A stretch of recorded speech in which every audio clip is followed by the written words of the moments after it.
Hello everyone, आप सभी का स्वागत है हमारे इस वंडरफुल चैनल पर। Welcome to IFS. एंड आज जुड़ चुके हैं हमारे साथ और एक सीएसआर के टॉपर जिन्होंने इस सीएसआर एग्जामिनेशन को जेआरएफ कैटेगरी से क्वालिफाई किया है, वो भी AIR 182 रैंक से।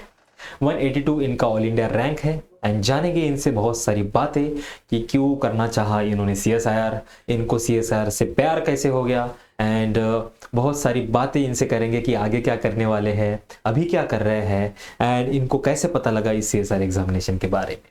तो ये सारी बातें करने से पहले इनका थोड़ा परिचय ले लेते हैं। तो ये कहाँ से आते हैं, कहाँ से बिलोंग करते हैं, ये सारी बातें हम जान लेते हैं। तो please introduce your self. Hello, sir. My name is M.D. Masundana. I am from Siliguri, West Bengal. Currently, I am pursuing my master's in zoology from Northwestern University. Okay, मतलब आपका मास्टर्स अभी चल रहा है Yes, sir. एंड मास्टर्स चलते ही आपने CSR examination को qualify किया, राइट? Yes. तो कैसे एंड कब पता चला? सबसे पहले तो आपको कब पता चला कि सीएसआर एग्जामिनेशन एक होती है, रिसर्च कर सकते हैं? तो सर मुझे ग्रेजुएशन से ही पता था। तो पहले मैं भैया से बात करता था कि सब चीज़ों की नेचर कैसे होता है, हायर एजुकेशन क्या क्या होगा, होता है। तो मैंने मुझे पता है वो सीएसआर होता है, जब के बाद में क्वालिफाई होगा लोगों को फेलोशिप मिलेगा। तो मुझे ग्रेजुएशन से पता था। एंड आपने प्रिपरेशन कब? था कि मुझे पीएचडी करना है। ओके, तभी बीएससी में ही डिसाइड कर लिया आपको कि आपको पीएचडी करना है। Yes. बहुत बढ़िया। एंड प्रिपरेशन कब से स्टार्ट किया? सर मैं प्रिपरेशन लास्ट ईयर अगस्त से, जब हमारे यहाँ पूजा वैकेशन होता है 1 मंथ, तो उसी टाइम मैंने स्टार्ट किया था। ओके, तब से आपने अगस्त, मतलब अगस्त 2024। Yes sir. ओके, तब से आपने स्टार्ट किया था इस एग्जाम। एंड ये आपका पहला अटेम्प्ट है? नहीं सर, ये मेरा दूसरा अटेम्प्ट था। पहला अटेम्प्ट दिया था जब मैं सेकेंड सेमेस्टर में था, तब मेरा प्रिपरेशन नहीं था, बस वैसे ही एग्जाम में दिया। हाँ, ऐसे ही दे दिया था कि कितने कैसे सवाल होते हैं, लेवल क्या होती है, एंड टाइम मैनेज होता है नहीं होता है, सब बातें। ओके, बढ़िया। एंड ये आपका दूसरा अटेम्प्ट था। हाँ, बोलिए बोलिए बोलिए। तब मेरा स्कोर आया था 36। तो मैं थोड़ा बहुत डिसअपॉइंट हो गया था। तो इसमें डिसअपॉइंट होने की बात ही नहीं है ना, आपको पता ही था कि नहीं होगा पहले अटेम्प्ट में, क्योंकि आपने ऐसे ही दिया था जानने के लिए ना कि एग्जाम कैसे होती, क्या होती है, राइट? जी हाँ सर। बट यस, वो थोड़ी एक कच्ची उम्र टाइप होती है, अपने को जल्दी फेल्योर एक्सेप्ट नहीं होते, राइट? तो फिर तब से आपने ठान लिया कि इस एग्जाम को तो मैं निकाल के रखूंगा, राइट? एंड कैसे चैलेंजेस आए आपको इस एग्जाम को प्रिपेयर करने में? सर जैसे कि मैं अभी मास्टर्स में हूँ, तो तब मेरा सेमेस्टर का पढ़ाई भी चल रहा था, और थर्ड सेमेस्टर मेरा डिसर्टेशन वर्क भी चल रहा था। तो टाइम मैनेज करना बहुत डिफिकल्ट था। और मैं पहले ट्यूशन भी पढ़ाता था, तो ये भी इंग्लिश प्रिपरेशन मैंने ट्यूशन भी छोड़ दिया था, टाइम मैनेज नहीं हो रहा था। पूरा दिन और पेपर बेस पे भी जाता था, फिर आके उनकी पढ़ाई, सेमेस्टर की पढ़ाई, फिर रिविजन वॉक, तो वो सब खाई अपने प्रिपरेशन में थोड़ा डिफिकल्टीज था। ओके। एंड अगर मैं सिलेबस की बात करूँ तो सिलेबस में ऐसा कुछ कुछ बातें थी जो आपको बहुत चैलेंजिंग लगती थी? ऐसा कुछ नहीं था सर। मैं बेसिकली एग्जाम की प्रिपरेशन में रहा था। पहले मैं क्वेश्चन कर रहा था, फिर बाद में सीईटी किया, फिर अभी जैसे मैंने ये भी क्वालिफाई किया हुआ है। और अभी सिलेबस उतना डिफिकल्ट नहीं लगा था मुझे। तो ये जैसे कि होते भी था, फिर थोड़ा बहुत ठीक था, कोचिंग से हो गया।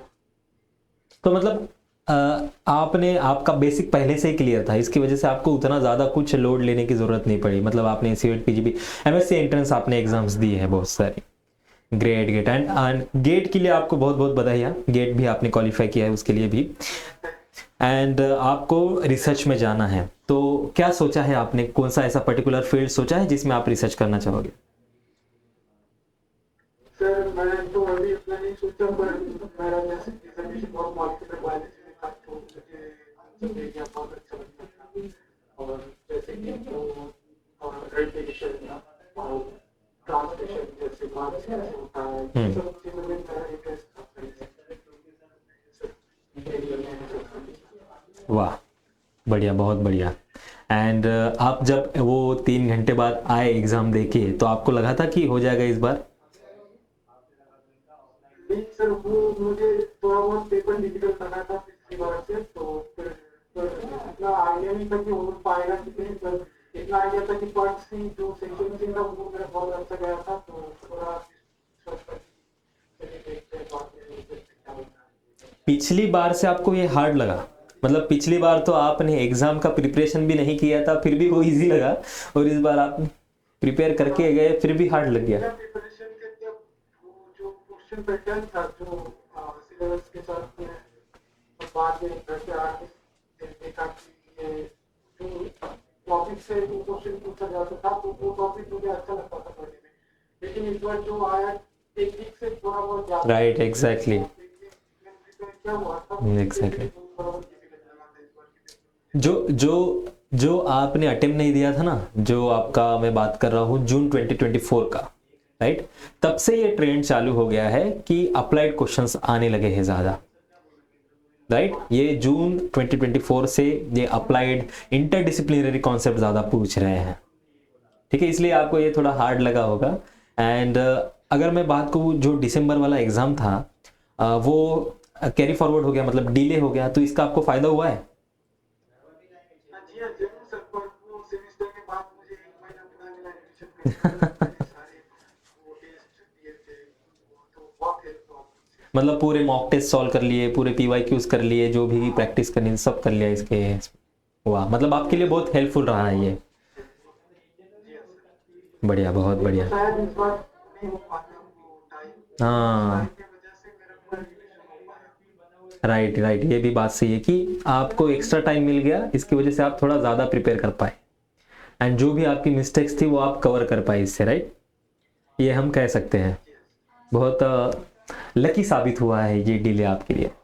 And along with the CSR, आप गेट और CSR इन दोनों को ही टारगेट कर रहे थे, फिर यार और अदर एग्जाम्स को आप टारगेट कर रहे थे? नहीं सर, मैं बस सीएसआर को टारगेट कर रहा था, गेट तो बस मैंने ऐसे ही दे दिया, वो क्वेश्चन थोड़ा बहुत इजी था हाँ केमिस्ट्री वाला, और मेरा जूलॉजी बैकग्राउंड था, तो वो हो गया मैंने। हाँ, क्योंकि सिलेबस ही इतना वास्ट होता है CSR का, आपको एक एक्स्ट्रा प्रिपरेशन करने की ज़रूरत नहीं पड़ती गेट के लिए, वो उसी के सिलेबस से निकल जाता है, राइट। बहुत बहुत बधाई आपको दोनों एग्ज़ाम के लिए, बहुत अच्छे से आपने प्रिपेयर किया है। एंड लास्टली हमारे कुछ व्यूअर्स जो आपको देख रहे हैं उनके लिए क्या मैसेज है आपका?